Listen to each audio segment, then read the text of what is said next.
గణాతపతయే నమో గణపతయే నమ ప్రమథపతయే నమస్తేస్తు లంబోదరాజయే కదంతాయ విఘ్న వినాశినే శివసుతాయ శ్రీవరదమూర్తయే నమో నమః. పరమ పావనమైనటువంటి పుణ్యక్షేత్రం కోటప్ప కొండ, గుంటూరు జిల్లా నరసరావుపేట మండలంలో ప్రపంచ ప్రఖ్యాతిగాంచిన అపర కైలాసంగా ప్రఖ్యాతి వహించినటువంటి పుణ్యశైవ క్షేత్రం ఈ కోటప్ప కొండ. దివ్యమైనటువంటి ఈ కోటప్ప కొండ పరమాత్ముని, ఆ పరమేశ్వరుని సందర్శించడానికి మొట్టమొదటగా సందర్శించే దివ్యమైనటువంటి మనోహరమైన రూపం సిద్ధి గణపతి రూపం. సిద్ధి బుద్ధి సమేతుడైనటువంటి మహానుభావుడు ఎవరెవరు వెళుతున్నారా వస్తున్నారా అని పరిశీలించి ఆనందాన్ని కలిగించి ఆశీర్వదిస్తాడు. ఆ మహానుభావుని అర్చించడం వలన సకల విఘ్నములు తొలగిపోయి ఆనందం కలిగి పరమేశ్వరుని యొక్క దివ్యమైనటువంటి కృప కలగడానికి పూర్వకాలము నుంచి కూడా, అనాది కాలం నుంచి కూడా ఇక్కడి నుంచే వెళ్ళేవాళ్ళు. నమః పార్వతీపతయే హర హర మహాదేవ. త్రికూటేశ్వర స్వామి వారిని సందర్శించే పుణ్యమైన దివ్యమైన మనోహరమైన అపర కైలాస మార్గం ఇదే. స్వామివారిని సందర్శించడానికి పూర్వము నుంచి కూడా ఈ మెట్ల మార్గం గుండానే ప్రవేశించేవారు. తరువాత చక్కని బస్సు మార్గాలను ఏర్పరిచారు. ఈ దివ్యమైనటువంటి మెట్ల మీదుగా స్వామివారిని సందర్శించి ఆనంద పారవస్యం చెందే భక్తుల యొక్క సందోహానికి మొట్టమొదటి మెట్టు ఇదే. కైలాసము నివాసి అయినటువంటి ఈశ్వరుని సందర్శిద్దాం రండి. పుణ్యమైనటువంటిది మాఘమాసం. సమస్త శక్తులకు ఆలవాలమైనటువంటిది మాఘమాసం. మాఘమాసం అంటేనే మా అఘ. అఘ అంటే పాపములన్నీ పోయేటువంటి మాసం మాఘమాసం. ఈ మాఘమాసంలో ఈశ్వరుని అర్చన చేయాలి అని పరమేశ్వరుడే స్వయంగా తెలియచేశారు. నేను ఈ మాఘమాసంలో దివ్యమైనటువంటి మహాశివరాత్రి పర్వదినంలో, అంటే తెల్లవారితే అమావాస్య అనగా ఈవేళ వచ్చేటువంటిది చతుర్దశి, ఇది నాకు ఇష్టమైనటువంటి రోజు. ఈ రాత్రిని మహాశివరాత్రి అని పిలవాలి. అన్ని రాత్రులలో గొప్పదైనటువంటి రాత్రి మహాశివరాత్రి. సమస్త శుభములు కలిగించేటువంటి రాత్రి ఇదే. శివ జాగరణ చేసిన, ఉపవాసము ఉన్న, శివాలయంలోకి వెళ్ళిన, శివ సందర్శనం చేసిన, శివనామాన్ని పలికిన, హర హర హర అని దివ్యమైనటువంటి నామాన్ని పలికిన, దీపారాధన చేసిన, దీపారాధన చూసిన అఖండమైనటువంటి పుణ్య సంపద కలుగుతుంది. జన్మజన్మల పాపములన్నీ తొలగిపోయే పుణ్యమైనటువంటి విశేషం ఇదే. అందుచేతనే లింగాకృతిలో ఉద్భవించాడు మహానుభావుడు. బ్రహ్మదేవునికి విష్ణుదేవునికి కలహించుకున్న సమయంలో వారిరువురి మధ్యలో ఉదయించి, ఇక నుంచి నేను ఈ భూమి మీద నిరాకార నిరంజనమైనటువంటి తత్వంతో, నిరాకార నిరంజనమైనటువంటి తత్వంతో నేను ఈ దివ్యమైనటువంటి లింగాకృతిలోనే నేను ఉదయిస్తాను. ఈ శివలింగం యొక్క దివ్యమైనటువంటి పూజ రెండు రకాలుగా ఉంటుంది. ఈ శివలింగం, ఒకటి శివలింగం, వేరొకటి పీఠం అంటారు. దీనిని పానవట్టం అంటారు. ఈ పానవట్టమే అమ్మవారి స్వరూపం, శివలింగమే ఈశ్వరుని యొక్క దివ్యమైనటువంటి స్వరూపం. అందుచేత ఈ పానవట్టం లేకుండా ఉత్త శివలింగాన్ని పూజ చేయకూడదు. ఈ రెండిటినీ కలిపితే శివశక్త్యాయుక్తో యది భవతి శక్త ప్రభవితుం, శివశక్తులతో కలిసినటువంటి మహానుభావా నీకు నమస్కారమని శంకర భగవత్పాదుల వారు అమ్మవారిని స్తుతిస్తూ, అమ్మా నీ దివ్యమైనటువంటి శక్తి ఎంత గొప్పదో అని వర్ణించారు. కాబట్టి అలాంటి పుణ్యమైనటువంటి మహానుభావుని పంచామృతములతో అభిషేకం చేయవచ్చు, విభూదితో అభిషేకం చేయవచ్చు, పళ్ళ రసములతో అభిషేకం చేయొచ్చు. వివిధములైనటువంటి విశేషంతో ఇక ఏమీ లేకపోతే నీళ్లతోనైనా స్వామివారికి ఓం నమశివాయ పంచాక్షరి మహామంత్రంతో జపించి పూజ చేసినట్లయితే సకల పాపములన్నీ తొలగించి ఆయురారోగ్య ఐశ్వర్యములు కలిగించి సకల భోగభాగ్యములలో మానవులు తేలియాడడానికి, దుష్ట నక్షత్రంలో జన్మించిన దుష్ట గ్రహాలు సంచారం చేస్తున్నా వాటన్నిటినీ తొలగించి ఆనందాన్ని పెంపొందింపచేయగలిగినటువంటి ఏకైక మహానుభావుడు ఆ పరమేశ్వరుడు. లింగాకృతిలో ఈ భూమిపై 12 జ్యోతిర్లింగాలుగా, ఇంకా పంచభూతములను తన అధీనం చేసుకొని పంచభూత లింగములుగా మహానుభావుడు వేంచేసి ఈ ప్రదేశంలో కోటప్ప, కోటేశ్వరుడుగా, త్రికూటేశ్వరుడుగా యుగ యుగాల నుంచి వెలసినటువంటి మహానుభావుడై సాక్షాత్తు దక్షిణామూర్తి స్వరూపంగా ఇక్కడ వేంచేసి బ్రహ్మ, విష్ణు, రుద్ర ఈ మూటి యొక్క దివ్యమైనటువంటి కలయికతో ఏకశక్తిగా ఉదయించిన దివ్యశక్తి సమన్వితుడే త్రికూటేశ్వర స్వామి. ఈ స్వామిని కోటప్ప అంటారు. ఈయన పేరు మీదనే కోటయ్యని, కోటేశ్వరరావని, రకరకాలైనటువంటి పేర్లతో ఆ మహానుభావుణ్ణి ఆరాధిస్తారు. అట్టి భక్తజన సందోహమంతా మెట్లదారి నుంచి బయలుదేరి ఇలా స్వామివారికి నిరంతరమైనటువంటి అభిషేక ప్రక్రియలు చేస్తూ మానవులందరూ తరిస్తూ ఉంటారు. కోటయ్య మహానుభావ, దేదీప్యమానమైనటువంటి తేజోమయమైనటువంటి స్వామిని ఆరాధిస్తారు. ముగ్గురు మూర్తులకు నిలయమైనటువంటి మహానుభావుడు త్రికూటేశ్వర స్వామి. అందుచేతనే మనకు దర్శనమిస్తున్నటువంటి వ్యక్తి బ్రహ్మదేవుడు. సకల చరాచర సృష్టి కారక చతుర్ముఖ, నీ దివ్య తేజస్సుతో ఈ లోకమును సృష్టిస్తూ ఉన్నావు. ఈ సృష్టించడానికి ప్రధానమైనటువంటి కారణం ఈశ్వరుడే. అందుచేతనే ఆ ఈశ్వరుడు ఇక్కడ తపస్సు చేసుకుంటున్నప్పుడు బ్రహ్మదేవుడు ఇక్కడికి వచ్చి నిరంతరమైనటువంటి స్థానం ఏర్పరచుకొని మూడు మూర్తుల యొక్క దివ్య తేజస్సుతో ఆశీర్వదించే పుణ్యభూమి అదుగో బ్రహ్మదేవుని సందర్శించి ఆయన యొక్క దీవెనను మనం పొందుదాం. కోటి వేల్పుల అండ, కోటప్ప కొండ అనేటువంటి నానుడిని మహావిష్ణువు యొక్క దర్శనం ద్వారా మనకు లభ్యమవుతుంది. మూడు మూర్తుల యొక్క దివ్యమైనటువంటి క్షేత్రంగా త్రికూటేశ్వర స్వామి ప్రకాశించడానికి మరొక కారణం శంఖచక్ర గదాధారుడు, శ్రీవత్సాంకిత విశాలవక్షుడు అయినటువంటి శ్రీమన్ మహావిష్ణుమూర్తి. లక్ష్మీదేవి పాదములు ఒత్తుతూ ఉండగా నాభియందు బ్రహ్మదేవుడు ఉదయించగా ఈ పుణ్యమైనటువంటి క్షేత్రం మీద వెలసి నిరంతరమైనటువంటి ఆనంద అనుభూతులు చెందుతూ పరమేశ్వరుని యొక్క దివ్యమైనటువంటి అనుగ్రహానికి రమ్మనమని మహావిష్ణుమూర్తి కూడా ఈ కొండ మీద నిలబడి ఆహ్వానించడం మనకు ఆనందాన్ని కలిగిస్తుంది. ఈ పుణ్యమైనటువంటి క్షేత్రంలో బ్రహ్మ, విష్ణు, మహేశ్వరులకు నిలయం కనుకనే దీనికి త్రికూటేశ్వరం అనేటువంటి పుణ్యనామం ప్రఖ్యాతి వహించింది. కోటి వేల్పులు ఇక్కడ నిలయమై ఉన్నారు అనడానికి మనకు దర్శనమిస్తున్నటువంటి కాళీయ మర్దనం అద్భుతమైనటువంటి సుందరమైన దృశ్యం. మొట్టమొదటి నటరాజు, నాట్యం చేసినటువంటి వ్యక్తి, తాండవం చేసినటువంటి వ్యక్తి పరమేశ్వరుడు. ఇక రెండవ వ్యక్తిగా మనకు దర్శనమిస్తున్నటువంటి కృష్ణ పరమాత్మయే. యమునా వీచి మృదంగ వాద్యములు మ్రోయన్ తీర గోపౌఘ హర్ష మనోజ్ఞధ్వనితంబు గేయముగా చెంచత్కాళియ వ్యాళభోగ మహారంగతలంబునన్ పటుగతిన్ కంజాక్షు నిర్మర్ద నాట్యము హృద్యాద్భుత భీమమయి పరగ దివ్యశ్రేణి చూచన్ దివెన్.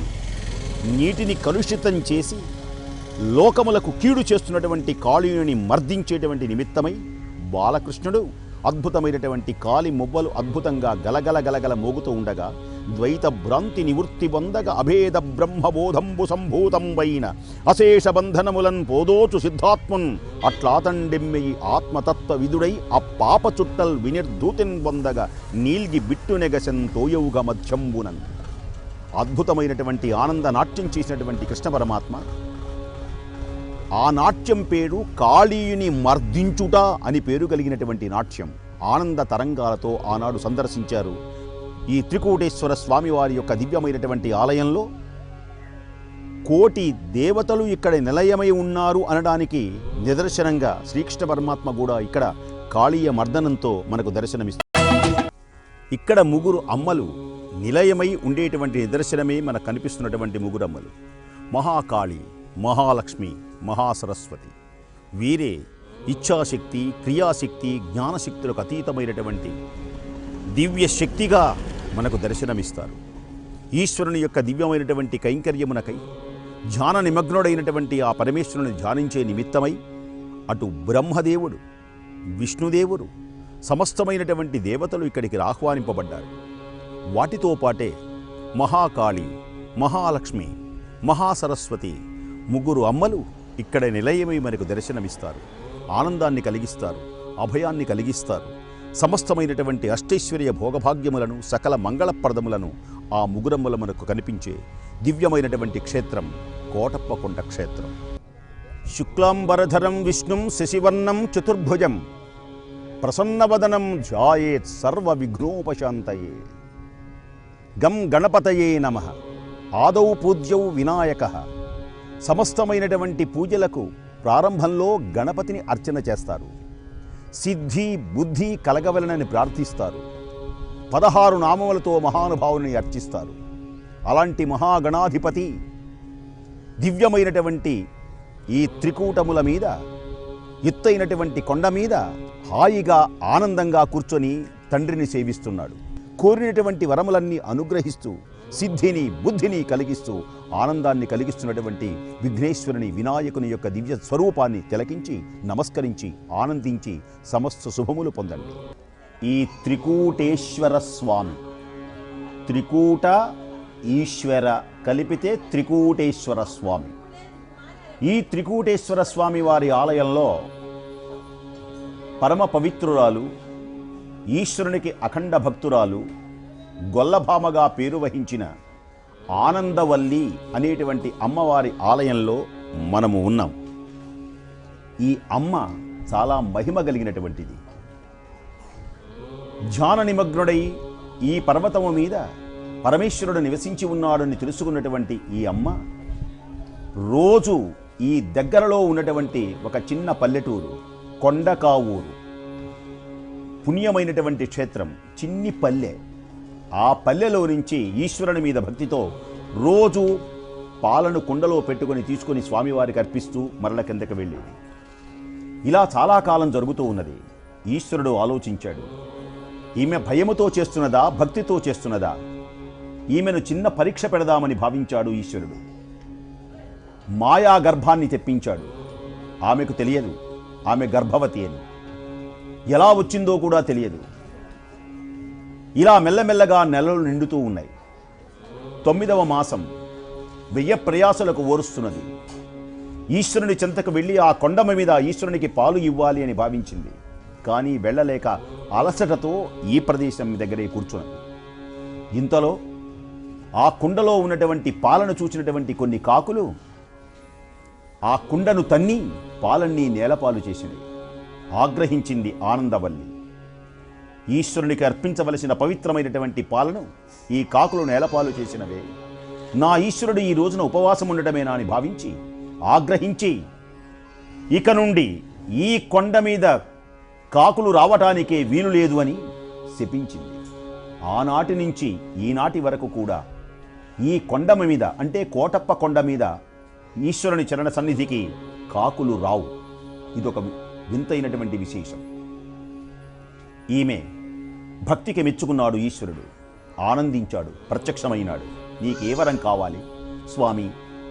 రోజు నీ దగ్గరకు వచ్చి నేను పాలు ఇవ్వలేను, నీవే నా దగ్గరకు వచ్చి నా ఇంట ఉండు స్వామి అని భక్తితో ప్రార్థించింది ఈ ఆనందవల్లి. ఈశ్వరుడు మెచ్చుకొని భోళాశంకరుడు సరేనని బయలుదేరాడు.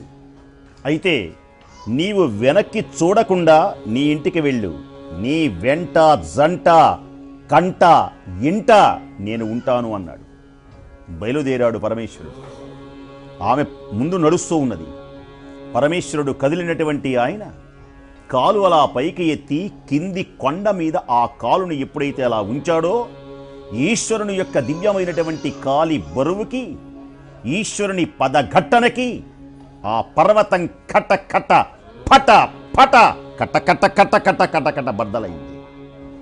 ఉలిక్కి పడింది ఆనందవల్లి. ఏమిటి ఈ శబ్దం? ఇలా భయంకరమైనటువంటి శబ్దం రావడానికి ఏమిటి? ఈమెకు తెలియదు పాదఘట్టనకు ఇలా జరిగింది అని. ఉలిక్కిపడి ఒక్కసారి చూచింది. నా ప్రభువుకి, నా ఈశ్వరునికి ఏదైనా ఆపద కలిగిందేమో అనేటువంటి భయంతో. వెనక్కి తిరిగి చూడద్దు అని చెప్పాను, చూసేవు. నేను ఇక్కడే, నువ్వు అక్కడే అన్నాడు ఈశ్వరుడు. అమ్మవారు ఇక్కడనే వెలిసి దర్శనమిస్తూ, ఈశ్వరుడు అక్కడ వెలిసి కొండ మీద ఆయన దర్శనమిస్తూ భక్తుల యొక్క కోరికలు తీరుస్తున్నారు. ఈ ప్రదేశానికి వచ్చి ముందుగా ఆనందవల్లిని సందర్శించి తరువాత ఈశ్వరుని సందర్శించాలి. ఇక్కడ చిన్ని చిన్ని రాళ్లన్నిటినీ తీసుకొని వచ్చి భక్తులు అలా అంచెలంచెలుగా పేరుస్తారు. స్వామి, నాకు ఒక మంచి ఇల్లు ఉండేటట్టు చేయి స్వామి అని ఆ అందమైనటువంటి ఒక ఇంటిలా పేరుస్తారు. రకరకాలైనటువంటి మ్రొక్కులు మ్రొక్కుకుంటారు. ఇక్కడ అందమైనటువంటి వృక్షానికి ముడుపులు కడతారు. ఈ ఆనందవల్లి మహాభక్తురాలని ఆ తల్లికి నమస్కరిస్తారు. ఆ తల్లి అందరినీ దీవిస్తుంది. ఈశ్వరుని యొక్క పరిపూర్ణమైనటువంటి కృపను కూడా మనం పొందుతాం. అలాంటి పుణ్యమైన దివ్యమైనటువంటి ఆనందవల్లి పుణ్యమైనటువంటి ఈ దివ్యమైన దేవస్థానంలో అమ్మవారు నిలయమైనటువంటి పవిత్రమైనటువంటి ప్రదేశంలో మనం కూర్చొని ఉన్నాం. పుణ్యమైనటువంటి కోటప్ప కొండను త్రికూటేశ్వరం అని పిలుస్తారు. ఈ క్షేత్రము యొక్క మహిమను తెలియచేస్తాను మీకు. శ్రద్ధగా విని తరించండి. మహోన్నతమైనటువంటి పరమేశ్వరుడు దక్ష ప్రజాపతి కుమార్తె అయినటువంటి సతీదేవిని వివాహం చేసుకున్నాడు. కొన్ని కారణాల వలన దక్షిణ యజ్ఞం పాడైపోయింది. సతీదేవి యోగాగ్నిలో భస్మమైంది.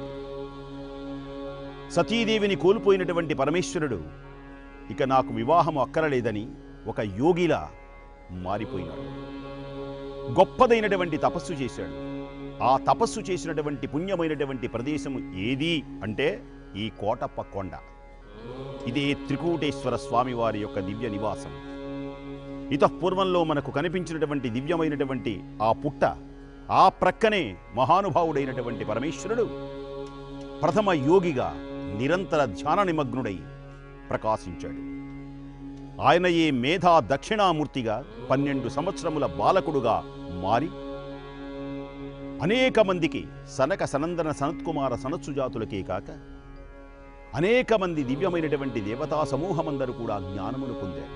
ఈ ప్రదేశంలోనే మేధా దక్షిణామూర్తి అయి జ్ఞానమును ప్రసాదించినటువంటి పుణ్య ప్రదేశం కనుక ఈ ప్రదేశంలో విద్య రానటువంటి వాడు ఇక్కడ గనక కాసేపు కూర్చొని ధ్యానిస్తే విద్యావంతుడవుతాడు. సరస్వతీదేవి దగ్గర ఏ విధముగా అక్షరాభ్యాసం చేస్తారో ఆ విధంగానే ఇక్కడ మేధా దక్షిణామూర్తి దివ్య సమక్షంలో జ్ఞానసిద్ధికై అక్షరాభ్యాసము చేసేటువంటి అలవాటు. ఇలా అఖండమైనటువంటి జ్ఞానసిద్ధిని కలిగించినటువంటి మహానుభావుడు దక్షిణామూర్తి స్వరూపం. అంతేకాదు, ఆ తరువాత కొన్ని సంవత్సరముల తరువాత సాలంకయ్య అని పేరు కలిగినటువంటి ఒక భక్తునికి కలలో కనిపించాడు ఈశ్వరుడు. నాకు ఒక ఆలయమును శివలింగమును ఏర్పరచమని ఆదేశిస్తే ఆ సాలంకయ్య అని పేరు కలిగినటువంటి భక్తుడు ఈ ప్రదేశమునందు స్వామివారికి శివలింగమును ఏర్పరిచి ఆలయమును కట్టారు. పైన ఉన్నటువంటిది స్వామివారు మొట్టమొదటిగా ఆ పుట్ట మహోన్నతుడై జ్ఞానమును ప్రసాదించిన దివ్యక్షేత్రమది. సాలంకయ్య స్థాపించినటువంటి శివలింగము ఇది. అందుచేతనే ఈ ప్రదేశంలో అడుగుపెట్టిన అఖండమైనటువంటి జ్ఞానసిద్ధి కలిగి సచ్చిదానంద స్వరూపంతో గురుస్వరూపంతో భావింపబడే పుణ్యక్షేత్రం ఈ కోటప్ప కొండ. ఇది త్రికూటేశ్వర స్వామివారి ఆలయం. దివ్యమైనటువంటి సంకీర్తనలతో మారుమురోగుతూ మహాశివరాత్రి పర్వదినములలో కోటి దీపములతో ప్రకాశించే దివ్యమైనటువంటి మూర్తి త్రికూటేశ్వర స్వామివారు. ఈ ప్రదేశంలో ఎక్కడా లేనటువంటి విధంగా కోటి కోటి విద్యుత్ కాంతులతో ప్రకాశించే ప్రభలు అనేటువంటివి ఉంటాయి. ఇక్కడ ప్రభలు కట్టి మంగళవాద్యములతో చిందులు వేసి ఆనంద పారవస్యంతో గంతులు వేస్తూ హర హర మహాదేవ అంటూ ఆనందించే పుణ్యమైనటువంటి క్షేత్రము ఇదే. నిమగ్నమై అఖండమైనటువంటి చిన్మయ స్వరూపమై సత్ చిత్ ఆనంద స్వరూపములకు ఆలవాలమైనటువంటి పుణ్యక్షేత్రంగా మహానుభావుడు ఇక్కడ నివసించి ఉంటాడు. ఈ దివ్యమైనటువంటి క్షేత్రములలో అనాదిగా వస్తున్నటువంటి ఆచారం ప్రభలు. ఈ ప్రభలు గనక కట్టుకొని వస్తే పాడి పంటలు పండుతాయని, పుత్రపౌత్రాభివృద్ధి కలుగుతుందని, ఆ విద్యుత్తు కాంతులన్నీ స్వామివారి మీద కనుక ప్రసరింపజేసినట్లయితే ఆ కాంతి వలయాలలో ఈశ్వరుడు అనుగ్రహిస్తాడని, జ్యోతిర్మయం పరమేశ్వరుడు అని నమ్మినటువంటి పుణ్యక్షేత్రం ఇది. ఈశ్వరుడు జ్యోతిర్మయుడు కనుకనే 12 జ్యోతిర్లింగములలో ఎక్కడ చూచినా నిరంతరమైనటువంటి కాంతులు వెదజల్లుతాయి. అలాంటి పుణ్యక్షేత్రంలో సమస్త దేవతలకు ఆలవాలమై మహాకాళి, మహాలక్ష్మి, మహాసరస్వతి, బ్రహ్మ, విష్ణు, మహేశ్వరులకు నిలయమై ప్రకాశించే దీధితులు వెదజల్లే జ్ఞాన దీధితులతో ప్రకాశించే పుణ్యమైన కొండ ఈ కోటప్ప కొండ.